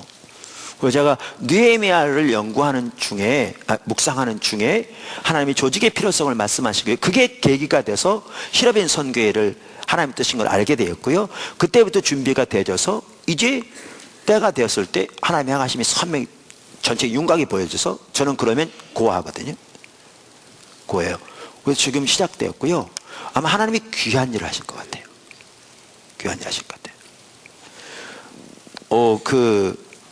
뭐죠? 제가 최근에 이렇게 신명기서를 이렇게 다시 보면서, 그전에도 보면서 많은 걸 정리해 놨는데, 그걸 다시 좀 이렇게 전체적으로 정리를 하는 것도 필요하겠더라고요. 다시 묵상하면서 이렇게 정리해 가는데, 가다 보니까 그때는 몇 년 전에 했었나 봐요. 뭐가 딱 써 있냐면, 뒤에 산, 기도할 때 이게 가능할 것 같지 않았거든요. 그 당시에 기도할 때 하나님이 주시겠다고 분명하게 말씀하셔서 그렇게 하실 걸로 신뢰하는 글 써놨더라고요. 근데 몇 년 지났는데 지금 그때 불가능하게 보였던 게 지금 이루어진 거잖아요. 그러니까 이런 걸 보면 이게 너무 감격이 되는 거지. 야, 그 당시에 이게 가능할 것 같지가 않았는데 하나님이 가셨나. 지난번에 까자흐스탄에 사역하는 아주 귀한 선교사님 오셨는데, 우리가 까자흐 사역 가서 이런 부분 나눴더니 그분이 보기에도 그렇게 느껴졌는지 불과 2년 만에 와서 방문하니까 그 사이에 이 모든 걸 된 걸 보고 너무나 놀라하실 것 같더라고요. 그래서 반복적으로 저한테 그 얘기를 하더라고요. 지금 제가 고민이 뭔지 아십니까?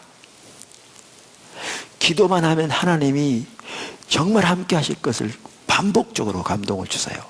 어느 뭐보다도 함께 하셔. 근데 앞이 안 보여요. 그게 뭐냐? 신학교 세워지는 겁니다. 아동부, 중고등부, 대학 청년부도 세워지고 대안학교가 세워지고, 그들 중에 복음의 사역을 위해 부름을 받은 자들, 국내외적으로 이들을 어려서부터 하나님과 올바른 관계에서 철저하게 복음적인 신학의 토대 위에서 하나님과의 관계에서 이렇게 잘 자라나고 언어와 인격과 관계가 훈련되어져서 분석적인 사고 가운데 훈련돼서 이들이 열방으로 나갈 때쯤 되면요, 세계를 담는다는 것이 단순한 구호가 안 될 것 같더라고요. 그래서 기도만 하면 너무나 놀랍게 함께 하실 감동을 주세요.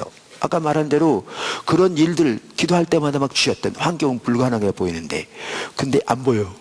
어떻게 할지. 그럼 저는 맨날 그래, 주님 어떻게 해요? 근데 때가 되면 뭐가 보이냐면, 눈앞에 보여진 것처럼 스크린처럼 환상이 저는 보이는 게 아니라 이렇게 쫙 보여져요. 그러면 때가 된 거예요. 그래서 실업인 선교의 처음 시작된 계기가 뭐였냐면요, 하나님이 느헤미야를 보기 원하시는 마음에 부담을 주셨어요. 그래서 그거를 집중적으로 묵상하는 중에 그런 일이 일어났어요. 근데 제가 매번 성경 읽을 때마다 이번에는 뭐 읽을까 이렇게 안 해요. 차례대로 이러고 가는데, 어떨 땐 하나님이 특별하게 인도하실 수 있다 그 말이죠. 그럼 특별하게 인도하시면 우리는 순종하면 되는 거예요. 할렐루야. 네, 이처럼 성경을 전체적으로 읽어야 되고, 작은 두 번째, 성경을 자세하게 읽어야 합니다. 성경을 자세하게 읽어야 합니다. 그러니까 어떤 분은 이런 분들이 있어요. 성경 통독해가지고요, 이렇게 성경을 1장부터 쭉 읽어가고 잘하는 겁니다. 그러니까 하나님의 말씀을 잘 읽을 수 있다면 모든 게 다 귀한 겁니다. 저는 절대 이게 비판하지 않습니다. 제 말 오해하지 마십시오. 근데 어떤 분은 심지어 이런 분도 있어요. 여러 번 보다 보니까 창세기 1장에 뭐가 있는 걸 아신 거죠. 그러니까 쭉 1장, 2장, 3장 이렇게 하면서 이렇게 한 달에 한 번씩 읽고, 아니면 어떤 일주일에 한 번씩, 이런 분이 있어요. 이렇게 전체에 들어있으니까. 그렇게 해서 전체적인 윤곽을 갖는 것도 도움이 될 거라고 저는 생각하고요. 실제로 그분들은 많이 도움이 된대요. 근데 저는 그렇게 하진 않아요. 그래서 저는 우리 지체들에게는 그렇게 하도록 가르치진 않아요. 성경을 읽을 때 성경으로부터 하나님의 뜻을 발견하고 하나님으로부터 들으려면 자세하게 읽어야 돼요. 기자가 사건을 취재하듯이 그렇게 읽어야 돼요. 저는 너무나 감사한 게, 제가 청년 때 이 하나님께서 선교를 말씀하셔서 선교하려면 영어를 해야겠구나, 그런 생각이 들었는데, 제가 은행 다닐 때 무슨 생각이 났냐 하면, 제가 고등학교 3학년 때 이제 영어 공부하느라고 학교 과목 중 영어가 있잖아요. 이제 버스 타고 다닐 때 단어 외우고 다녔는데, 한 번은 어떤 분이, 그분이 예수 믿는 분인지 아마 목사님이나 전사님인지 모르겠어요. 나한테 그러더라고요. 버스에서, 학생 영어 공부해? 네. 그랬더니 영어 성경 한번 읽어봐. 그랬던 게 생각나가지고 그때 영어 성경을 산 거예요. 근데 영어 성경이 전혀 모르니까 킹 제임스 고로 된 거. 그래가지고 직장 다니면서 그 숙직을 주로 많이 해서, 집에 가면 어차피 공부도 좀 환경이 안 되니까요, 일주일에 한 서너 번 숙직한 것 같아요. 그래가지고 저녁에 12시까지 자기 전에 서너 시간, 새벽에 다시 일어나서 다른 사람 오기 전에 한두 시간, 하루에 대여섯 시간씩 성경을 읽어가는데 단어 하나하나까지 다 찾아서 읽는 거죠. 왜냐하면 한국말을 같이 읽는 게 아니라 그래야 이해가 되니까. 근데 그렇게 자세하게 읽다 보니까 나는 영어 때문에 성경을 읽었는데요, 너무너무 감사한 게 성경을 읽는 자세가 그게 잡힌 거예요. 거기서 지금도 성경을 볼 때 그때 성경을 보았던 그 관습이 그대로 지금도 유지되고 있고요. 그래서 성경을 이렇게 보면 하나님의 어떤 뜻 이런 부분이 잘 보여지거든요. 그러니까 우리말 성경은 시제가 명확하지 않고요, 단수 복수가 명확하지 않고 주어 동사 연결이 명확하지 않아요. 그러니까 자세하게 이해하는데 좀 제한이 되는데, 여러분이 영어 성경을 읽을 수 있으면 이렇게 너무 좋죠. 그렇게. 근데 어찌됐든 간에 성경을 자세히 읽어야 돼요. 자세히. 아멘. 기자가 사건을 추리하듯이 읽으셔야 합니다. 여기 그러니까 자세히 읽는다는 말은 뭐죠? 단어 하나하나, 또 연결고리 하나하나, 또 구절 하나하나 살펴가면서, 특별히 가장 중요한 것 중에 하나가 뭐냐면, 이 책에서는 제가 나눴지만, 내가 말했던 책에서는 구체적으로 나눴지만, 가장 중요한 게 뭐냐면 성경을 읽을 때 그 문맥 안에서 이해해야 돼요. 이게 성경을 올바로 이해하는 가장 핵심적인 요소예요. 자, 그걸 한번 살펴보죠. 우리 한번 보시죠. 마태복음 4장 1절부터 한번 찾아보세요. 제가 지난주에 우리 이 구절 읽으면서 너무나 소중한 부분이 더 보여져서 우리 NWW 설교하면서도 같이 나눴거든요. 마태복음 4장 1절. 예수님이 시험을 받으시는 마귀에게 이렇게 읽는 거예요. 여러분 지금 간단히 예를 들을게요. 자, 여기 보시면 이렇게, 그때에 예수께서 성령에게 이끌려 마귀에게 시험을 받으러 광야로 가사. 자, 이렇게 보면 저는 이렇게 합니다. 읽을 때 이런 식으로 합니다. 그 뭐죠? 옛날에는 책에다 다 썼어요. 그러니까 어떨 때 막 종이 붙여가지고 거기다 이렇게 기록하고 해야 되니까, 이제 나중에 나오겠지만, 그러려면 이제 너무 부족하잖아요. 그래서 요즘은 지난번에 나눈 것처럼 저는 이렇게 합니다. 제가 NIV 성경을 주로 읽거든요. 그러면 성경 프로그램에서 마태복음 4장을 복사해가지고 한글 프로그램에다 옮깁니다. 그 다음에 1절 나오고 한 줄 띄고 2절 나오고 한 줄 띄고 이렇게 나옵니다. 그러면 1절을 읽어가면서 1절에서 이렇게 보여지는 부분, 내가 깨달은 성경적인 진리를 포함해서 보여지는 부분을 다 워드로 칩니다. 글씨 쓰는 건 빠르잖아요. 이렇게 칩니다. 이렇게 쭉. 그러면 이렇게 있습니다. 1절을 보면 여기 이제 우리말 이렇게 되어 있잖아요. 예수께서 성령님에 의해 인도를 받았다. 어디로? 사막으로. 뭐하러? 시험을 받으시러. 누구에 의해서? 마귀에 의해서. 이 하나하나가 지금 살펴볼 내용입니다. 그러니까 예를 들면 예수님은 성령님에 의해 인도를 받았다. 이 부분에도 보아서 알 수도 있듯이요, 사복음서를 보면, 그리고 무엇보다 누가복음에 보면 더욱더, 다른 복음서도 마찬가지고, 예수님은 철저하게 누구의 인도를 받으셨어요? 성령 인도를 받으셨어요. 더 나아가 성경 전체를 보면 우리의 모든 삶은 누구의 인도를 받아야 돼요? 성령의 인도를 받아야 돼요. 그래서 사도 바울은 심지어 갈라디아서에서 5장이죠. 성령과 함께 발을 떼라. 여학생 2명이 걸어가면 이 발이 딱 한 사람이 걸어간 거죠. 보이듯이 그렇게 성령과 함께 every step, 모든 발을 떼라. 그러니까 한 구절에만 해도 묵상할 게 많은 거예요. 그래, 예수님이 성령님에 의해 인도를 받았어. 우리의 신앙은 성령과 동행하는 삶이야. 이 부분만 하더라도 살펴볼 부분들이 많죠. 그렇죠? 그러면 나는 지금 내가 성령에 인도되는 바른 삶을 살고 있나? 그러면 아니야. 그럼 나는 성령님에 의해 인도하는 바른 삶을 살아야 되는데 어떻게 사나? 이렇게 생각하면 요 한 부분만 놓고 생각할 부분이 매우 많은 거죠. 이렇게 자세히. 안 그러면 그냥 아까 말한 대로 그때 예수께서 성령에 이끌려 마귀에게 시험을 받으러 광야에 가사 40일 동안 밤낮으로 금식하는 후에 줄이신지라, 이렇게 해버리면 이 뭐죠? 중요한 내용들을 놓쳐버리는 거죠. 자, 성령님의 인도를 받으셨는데 광야로 가셨는데 이 부분을 그냥 놔두더라도, 자, 뭐 하러 가셨어요?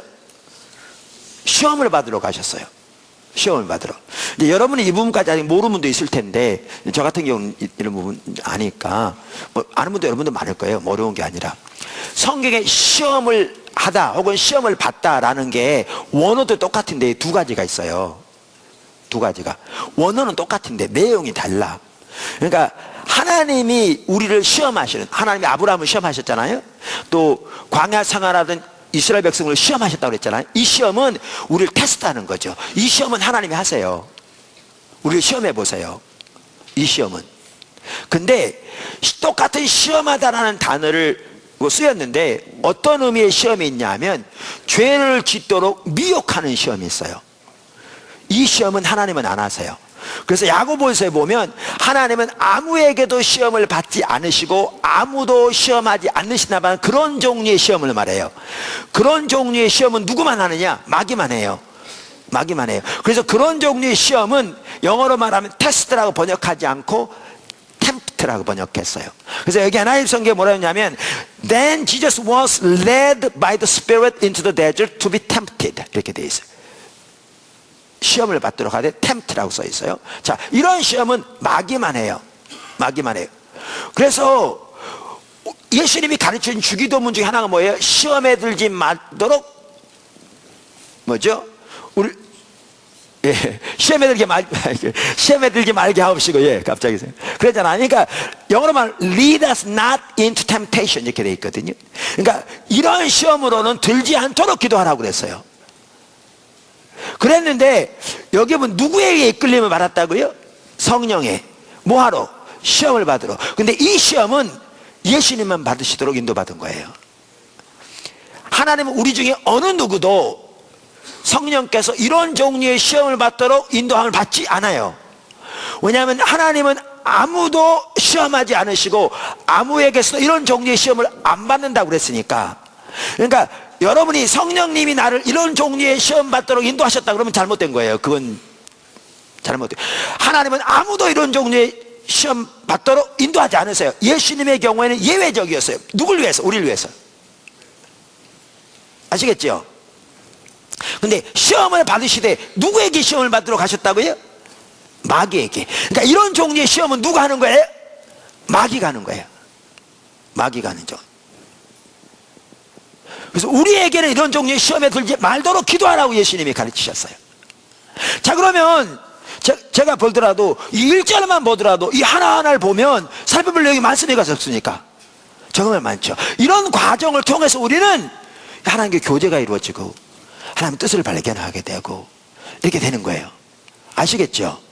그러면서 여기 보면 이제 2절 잠깐 보면 40일을 밤낮으로 금식하신 후에 줄이신지라 시험하는 자가, 여기 시험하는 자는 누구예요?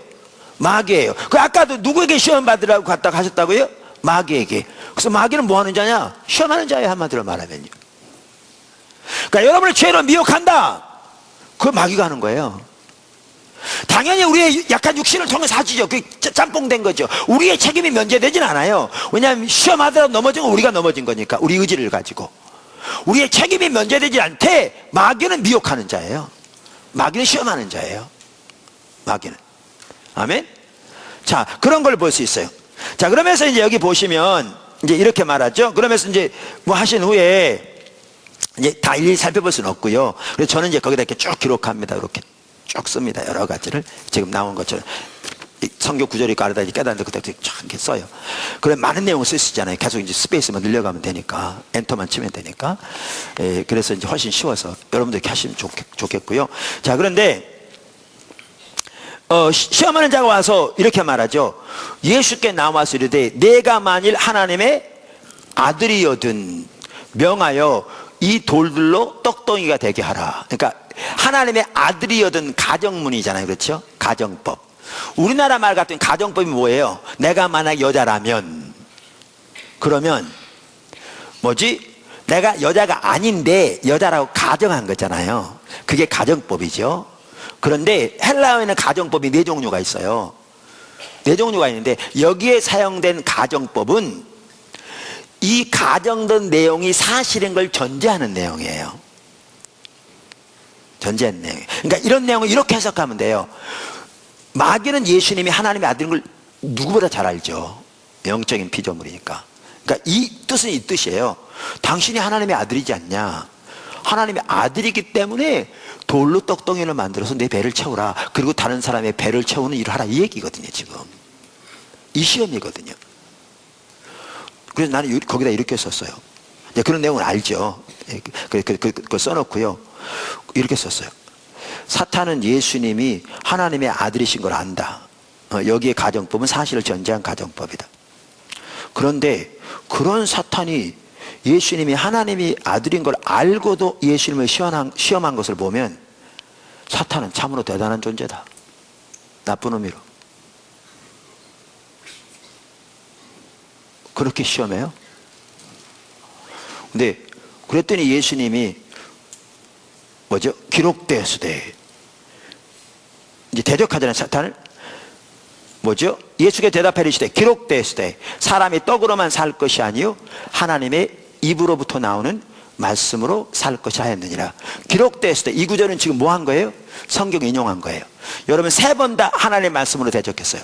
이걸 보면요, 중요한 게 그거예요. 하나님의 말씀이 마귀를 이겨요. 말씀이, 무기가. 아멘. 그리고 여기 보면 말씀으로 살 거라고 그랬죠. 여기도 봐도 우리의 영적인 양식이 뭐예요? 하나님의 말씀이에요. 제가 지금 시간이 많지 않기 때문에 빨리빨리 지나가는 거예요. 그 하나하나 여기 다 볼 수 있다고요. 그 다음에 또 여기 뭐냐면 예수님이 광야에서 성경적 여기 나온 구절들 다 신명기서 인용된 거거든요. 근데 예수님이 그날따라 신명기서를 가져가가지고 신명기 두루마리를 가지고 펴서 했겠어요? 아니죠. 암송의 중요성이 여기 있는 거죠. 암송의 중요성. 우리 지체 중에 한 분은 하나님을 경험하는 삶에 나오는 성경 구절들, 십자가 복음에 나오는 성경 구절들을 다 암송해 가면서 정말 은혜를 많이 받는데요. 암송의 중요성. 그래서 보는 거죠. 자, 이런 걸 봐요. 근데 제가 여기서 이 부분을 같이 살펴보려고 지금 그런 거거든요.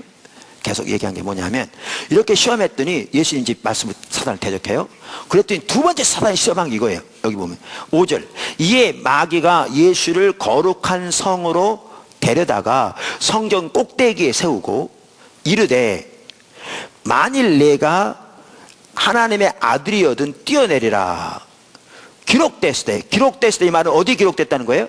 성경에 기록됐을 때 그가 너를 위하여 그의 사자들을 명하시리니 그들이 손으로 너를 받들어 발이 돌에 부딪히지 않게 하리로다 하였느니라. 여러분, 사단도 성경 인용합니다. 성경은 성도들의 전유물이 아니에요. 사단도 성경 인용합니다. 지금 사단이 뭘 가지고 예수님 시험해요? 미혹해요? 여기에 시험은 테스트가 아니고 미혹이라니까요. 뭘 가지고 미혹해요? 성경 가지고. 그러니까 이런 거예요. 성경 꼭대기에 세워놓고 뭐라고 하냐면 뛰어내리래. 뛰어내리면 지금 성경을 인용하는 거죠. 하나님이 천사들을 동원해서 그 발을 붙들어 발이 돌에 부딪히지 않게 해주겠다고 성경에 써 있다는 거죠. 뛰어내리라는 거죠.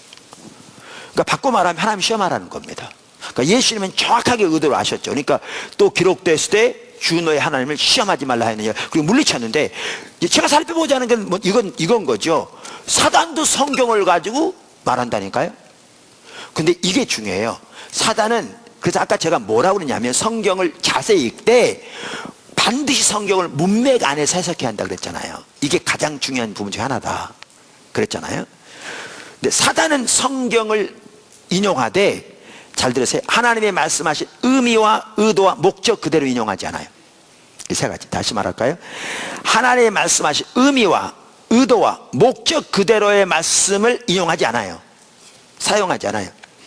사단도 성경을 이용하되, 사단은 하나님의 말씀하신 의미와 목적과 의도 그대로가 아니라 그걸 왜곡시켜서 자기 임의대로 사용해요.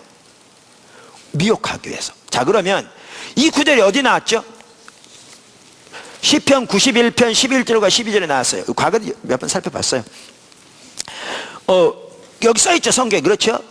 시편 91편 11절과 12절. 자, 그럼 거기 한번 이걸 이렇게 접어 놓으시고요. 거길 찾아보세요. 시편 91편 11절과 12절.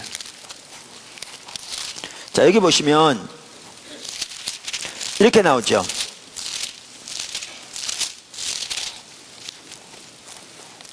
자, 거기 1절 보시면 이렇게 되세요. 지존자의 은밀한 곳에 거주하며 전능자의 그늘 아래 사는 자여, 나는 하나님을 향하여 말하기를 그는 나의 피난처요 나의 요새요 나의 의뢰하는 하나님이라 하리니. 그 다음에 9절, 내가 말하기를 여호와는 나의 피난처라 하고 지존자를 너의 거처로 삼았으므로. 지금 뭘 말하고 있냐면 하나님 안에 거하며 하나님의 날개 아래 거하며 하나님만 의지하고 하나님만 산성으로 삼아 하나님만 신뢰하고 하나님께 순종하는 삶을 사는 사람들에게 하나님이 어떻게 보호하실 건가를 말하는 구절이거든요. 이렇게 하며, 자, 그러면서 그 다음 절 보세요. 삼았으므로, 그 다음에 10절, 화가 내게 미치지 못하며 재앙이 내 장막에 가까이 오지 못하리니. 이제 11절 보세요. 그가, 하나님이 너를 위하여 그의 천사들을 명령하사 내 모든 길에서 너를 지키게 하심이라. 여기 우리나라 인생 여정이란 말 있잖아요. 그런 것처럼 유대인들은요, 인생을 살아가는 것을 길을 가는 것에 비유했어요. 우리나라 비슷하게. 그러니까 이 말은 뭐냐면 하나님이 그런 사람들을 위해서 심지어 천사들을 명령해서 그들의 인생의 모든 길에서 그들을 지킬 거라, 그 말이에요. 그러면서 천사들이 그들의 손으로 너를 붙들어 발이 돌에 부딪히지 아니하게 하리로다. 이 말인데, 이 말을 인용하긴 했는데 거기서 뭘 빼버렸냐면 내 모든 길에서 너를 지키게 하심이라. 이걸 딱 빼놓고 붙여놓으니까 원래 하나님이 의도하신 말은 하나님만 의지하고 하나님만 신뢰하며 하나님께 순종하는 삶을 살면 하나님이 우리 인생의 모든 길에서 우리를 지키실 거라. 그래서 때로는 천사들 동원해서 우리 발을 붙들어 발이 돌에 부딪히지 않도록, 넘어지지 않도록 우리를 보호하실 거라. 이 말은 길거리 가는 그 인생을 지금 비유한 거죠. 이 말을 사단은 똑같은 말을 인용하는데 딱 빼버리고 일부를 딱 붙여놓으니까 어떻게 되냐면 뛰어내리면 받쳐줄 것처럼 하는 거죠. 다시 말하면 하나님 시험하라는 거죠. 이게 사탄이 하는 방법입니다. 그 사탄은 하나님의 말씀하신 의미와 의도와 목적 그대로 사용하지 않습니다. 자기 목적을 왜곡합니다. 다시 말하면 사람들을 죄로 미혹하기 위해서 예수님으로 하여금 하나님을 시험하는, 범죄하도록 인도하면서 성경을 인용한 겁니다. 근데 이게 오늘날 이단이 아닌 사람들도 그렇게 성경을 왜곡되게 하는 사람이 적지 않지만요, 이게 오늘날 이단들이 사용하는 가장 주된 방법입니다. 제가 신천지 자주 얘기하잖아요.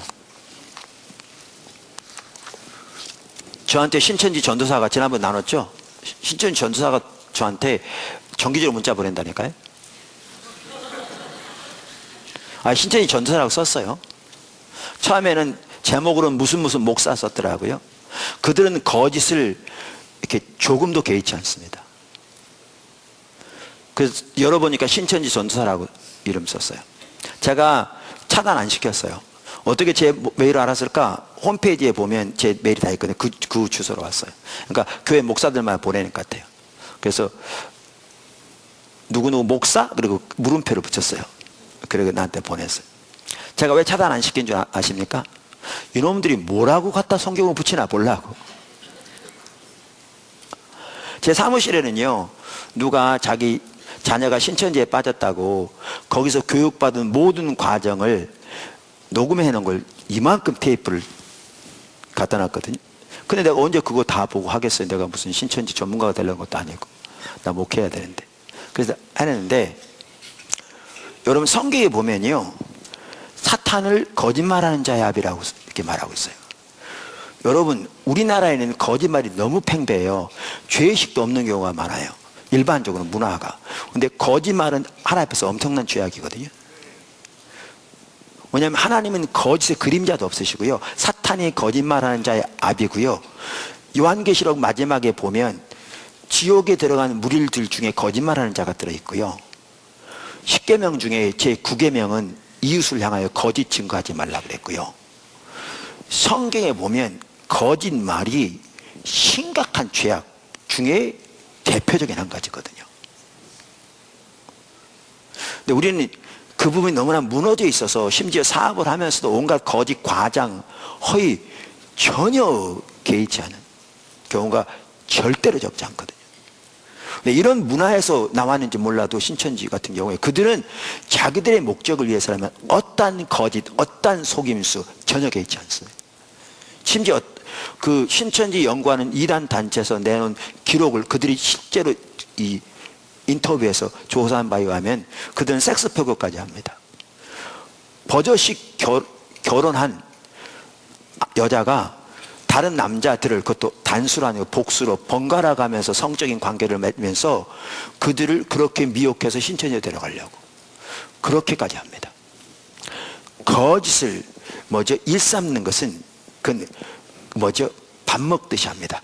그러면서 그들은 뭐라고 가르치냐면 이렇게 가르칩니다. 하나님께 영광을 돌리는 길이라면 어떠한 거짓도 전혀 문제되지 않는다. 그러니까 성경은 지금 말한 대로 명명백백하게 성경 전체가 이것을 강력하게 정죄하고 있고, 그리고 사단이 거짓말하는 자의 압이라고 성경이 명명백백하게 써 있는데도 그들은 그렇게 가르칩니다. 그러면서 성경적인 근거로 어딜 대냐? 그들이 가장 되는 주된 그 목적을 위해서 구절 중에 하나가 로마서 3장 7절입니다. 그들이 되는 근거가 로마 3장 7절입니다. 이렇게 나옵니다. 그러나 나의 거짓말로 하나님의 참되심이 더 풍성하여 그의 영광이 되었다면 어찌 내가 죄인처럼 심판을 받으리요? 이제 보니까 이런 말이 성경에 있어.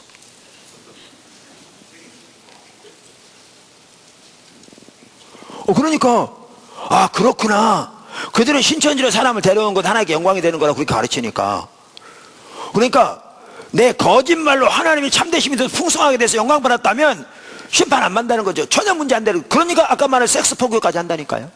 전혀 가책도 없습니다. 온갖 속임수 거짓말을 성경이 명명백백하게, 하나님은 진리의 영이고 사단은 거짓말의 암인데도 그렇게 합니다. 근데 문제는 성경이 진짜 그렇게 말하고 있냐는 거죠. 이 구절이. 그래서 성경을 반드시 문맥안을 새석여야 한다고요. 문맥안에서 자세히 읽되, 그걸 지금 살피기 위해서 이미 살펴본 내용을 또 말하고 있는 겁니다. 자, 여기 보십시오. 여기 로마서 3장 5절부터 보시죠. 그 위에는 생략하고 다 같은 내용인데, 그러나 우리 불의가 하나님의 의를 드러나게 하면 무슨 말하리요? 그러니까 내가 사람의 말대로 말하노니, 이 말은 내가 인간적인 말을 한다. 이거 하나님 앞에서 말도 안 되는 얘기지만 이런 뜻입니다. 우리 불의가 하나님의 의를 드러나게 하면 무슨 말하리요? 내가 사람의 말하는 대로 말하노니, 그러면 이 말이죠. 그러면 진노를 내리신 하나님이 불의하시냐? 말도 안 된다는 얘기죠. 그 다음 절, 결코 그렇지 아니하리라. 만일 그러하면 하나님께서 어찌 세상을 심판하시리요? 이런 일이 있을 수 있다 없다? 절대로 없다는 거죠. 그러니까 결코 그렇지 아니하리라, 이 말은 강력한 부정이거든요. 이건 말도 안 되는 얘기다. 내가 인간적인 얘기를 하지만 이건 있을 수가 없는 얘기다. 지금 그 얘기거든요. 그러면서 그 다음 절 보십시오. 그러나 나의 거짓말로 하나님의 참되심이 더 풍성하여 그의 영광이 되었다면 어찌 내가 죄인처럼 심판을 받으리요? 또는 그러면 선을 이루기 위하여 악을 하지 않겠느냐? 어떤 이들이 이렇게 비방하여 우리가 이런 말을 한다고 하니 그들은 정죄받는 것이 마땅하니라. 이렇다는 게 아니고요. 그 내용을 바로 다음 절만 읽어봐도 어떤 사람들이 사도 바울을 비방하기를 이렇게 사도 바울이 말한다고 하니 그들은 정죄받는 것이 마땅하니라, 이렇게 돼 있어요. 그래서 영어 성경에 다 따옴표가 붙어 있어요. 그 3장 7절에 사람들이 말한 말이라는 거예요. 근데 그걸 안 읽어보더라도 영어 성경 안 봐도 8절만 보면 우리의 불의가 하나님의 의를 드러내는 건 말도 안 된다. 그럼 하나님 불의하시다는 얘기냐? 그럼 어떻게 그분이 심판하시겠냐? 절대로 그럴 수 없다. 어떤 사람들이 우리를 비방하기를 우리가 이런 말을 한다고 그러는데, 그러니까 우리가 거짓말로 하나님의 참되심이 더 풍성한 영광을 받으면 죄인처럼 심판을 안 받는다고 우리가 말한다고 그러는데, 그렇게 말하는 자들은 정죄를 받는 게 마땅하다. 이렇게 말함으로써 거짓은 사단의 압이요, 성경 전체로. 하나님, 거짓말하는 자들이 지옥에 들어간다고 써있을 만큼 그렇게 강력한 죄인 것을 강력하게 말하고 있는데, 요 구절만 딱 뽑아가지고 아까 사단이 하는 것처럼 성경에서 원래 그 의미대로 전혀 안 하고 성경을 갖다 딱 붙여놓고 뛰어내리라고 받쳐준다고 그랬지 않았느냐. 성경을 가지고 얘기하되 이런 것처럼 요 구절을 가지고요 그렇게 가르쳐서 온갖 속임수, 온갖 거짓말 다 하는 겁니다. 근데 그거 다 넘어가는 겁니다. 왜 그렇게 해요? 그들이 미혹되기 때문에 그런데요, 나는 대부분의 그들은 예수 안 믿는 사람이라고 생각합니다. 그 안에 주의 영이 없어요. 있는 사람 쓸지 모르지만 그건 아주 작은 수고요. 그러니까 세뇌되는 거죠. 근데 문제는 성경을 가지고 얘기하는데 하나님이 말씀하신 의도와 의미와 목적 그대로 전혀 안 합니다. 이렇게 왜곡시킵니다. 이게 이단들이 하는 겁니다. 지난번에도 말씀드렸잖아요. 그 신천지 전사 이복이라는 사람이 나한테 보낸 거, 제자들에게 성령을 주시겠다는 말을 그게 이만희에 대한 구절로 받아들이고 복수가 되어 있는데, 그리고 성령이 예수님께서 알려준다고 그랬는데 그것은 제자들에게 알려서 성경이 쓰여지게 한 거, 우리들에게 하나님께서 인도하신다는 얘기인데 그거를 이만희에게 알려준다는 얘기고, 그 요한계시록에 거기 하나님의 사전은 그 요한을 가리킨 게 성경에 명명백백에 써 있는 건데 그것이 이만희라고 그러는 거고, 그리고 나중에 그 말씀하신 이는 예수님인데 그게 이만희라고 완전히 갖다 붙이는 겁니다.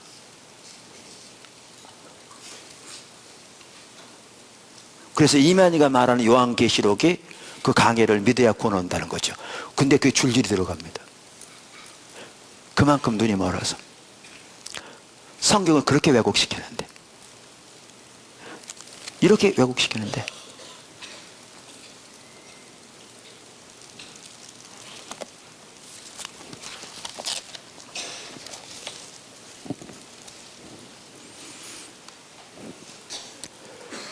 그래서 요한일서에 나오는 영지주의, 그 당시에 가장 큰 이단이 오늘날 신천지하고 너무나 비슷하다고, 성격이 두 가지 면에서.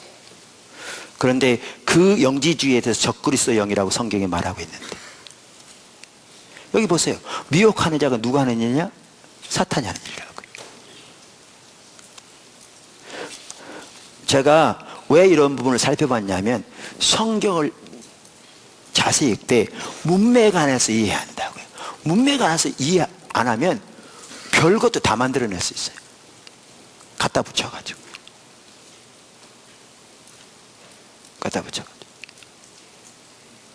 여러분 보세요. 똑같은 사도 요한에 쓰여진 겁니다.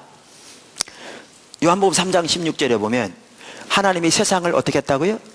사랑하셨다고요. 자, 요한일서 2장에 보면 똑같은 사도 요한에 쓰여진 건데, 이 세상과 세상의 인들을 사랑하지 말라. 세상을 사랑하면 뭐죠? 하나님의 사랑이 그 속에 있지 아니하니 하나님 원수 된다 그랬어요. 헬라어로 똑같은 코스모스입니다.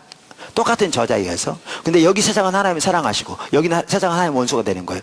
근데 이런 걸 다 자기 마음대로 뽑아가지고 이 세상은 뭘 의미하고 딱 갖다 맞추는 거죠. 그 문맥 안에서 보아야 돼요. 그럼 요한복음 3장 16절 세상은 뭐예요?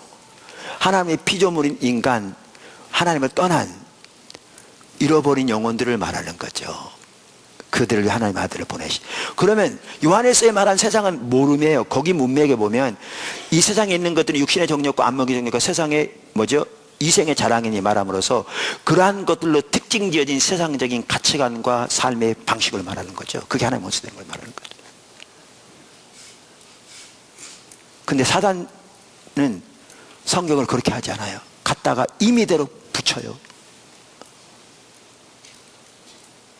비유라는 이름으로. 그게 신천지가 하는 거고요. 그게 다른 이단들이 하는 거예요. 성경은 문맥에서 해석해야 돼요. 근데 이건 신천지 같은 이단만의 문제가 아닙니다. 심지어 이단이 아닌 정통교회 내에서도 성경을 자기 임의대로 갖다 붙이는 경우가 너무나 많아요. 그러니까 지가 복음 되는 거예요. 성경을 자세히 읽고 묵상하되 매우 중요한 요소가 뭐냐 하면 성경을 문맥 안에서 이해해야 돼요. 문맥 안에서. 할렐루야. 네. 오늘은 여기까지 해야 될 것 같습니다. 시간이 많이 갔습니다. 우리가 지금 뭘 살펴보고 있느냐 하면, 재밌어요? 네. 뭘 살펴보고 있느냐 하면 어떻게 하나님의 말씀을 묵상하며 사람과 교제할 건가 지금 그걸 살펴보고 있습니다. 우리는 반드시 이 부분에 자라나야 합니다. 할렐루야. 반드시 이 부분을 실천해야 되고요, 배워가야 되고 자라나야 합니다. 우리 모든 포도나무 기체들은 다 그렇게 하기를 축복합니다. 방문한 분들은 제가 영적인 직접적인 책임이 없으니까 그 하시면 좋겠지만 제가 뭐라고는 안 그러는데 우리 포도나무 기체들은 반드시 그 안에서 자라나기 바랍니다. 그러면 7가지 다시 한번 복습해 보죠. 어떻게 한다고요? 하나님과 친밀한 교제의 시간이 필수다. 성경을 자세히 읽으면서 묵상한다. 하나님께서 깨닫게 하신 것이 말씀하신 것이다. 하나님께서 말씀하신 것을 위해 기도한다. 하나님께서 기록한다. 말씀하신 하나님께서 말씀하신 것을 위해 기도한다. 하나님께서 말씀하신 것에 맞추어 삶을 조정하고 순종한다. 하나님 말씀하신 것을 마음에 품고 하나님 행하심을 주시해 본다. 그렇게 하면 여러분이 정말 놀라웠게 하나님과 동행하는 삶이 될 줄로 믿습니다. 기도하겠습니다.